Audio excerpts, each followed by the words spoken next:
Quantum technology రంగంలో ఆంధ్రప్రదేశ్ను అగ్రగామిగా నిలిపేందుకు రాష్ట్ర ప్రభుత్వం కీలక అడుగులు వేస్తుంది. ఇందులో భాగంగా క్వాంటం టాక్ పేరిట ముఖ్యమంత్రి చంద్రబాబు రేపు ఉదయం 9:30 టెక్ విద్యార్థులను ఉద్దేశించి డిజిటల్ మాధ్యమం ద్వారా ప్రసంగించనున్నారు.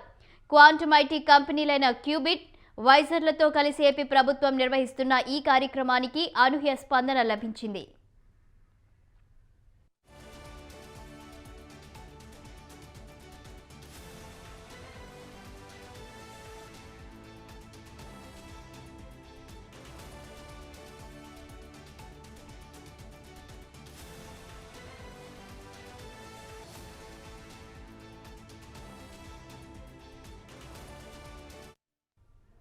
ఈ క్వాంటం ప్రోగ్రాం కోసం కేవలం 10 రోజుల వ్యవధిలోనే రాష్ట్ర వ్యాప్తంగా 50,000 మందికి పైగా టెక్ విద్యార్థులు రిజిస్ట్రేషన్ చేసుకున్నారు.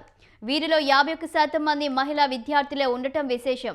అమరావతిని క్వాంటం టెక్నాలజీ హబ్గా తీర్చిదిద్దడంతో పాటు భవిష్యత్తు అవసరాలకు అనుగుణంగా నైపుణ్యం కలిగిన మానవ వనరులను సిద్ధం చేయడమే ఈ కార్యక్రమం ముఖ్య ఉద్దేశం. తన ప్రసంగంలో సీఎం చంద్రబాబు ఏపీలో క్వాంటం టెక్నాలజీ అభివృద్ధికి సంబంధించిన దీర్ఘకాలిక రోడ్ మ్యాప్ను వివరించనున్నారు.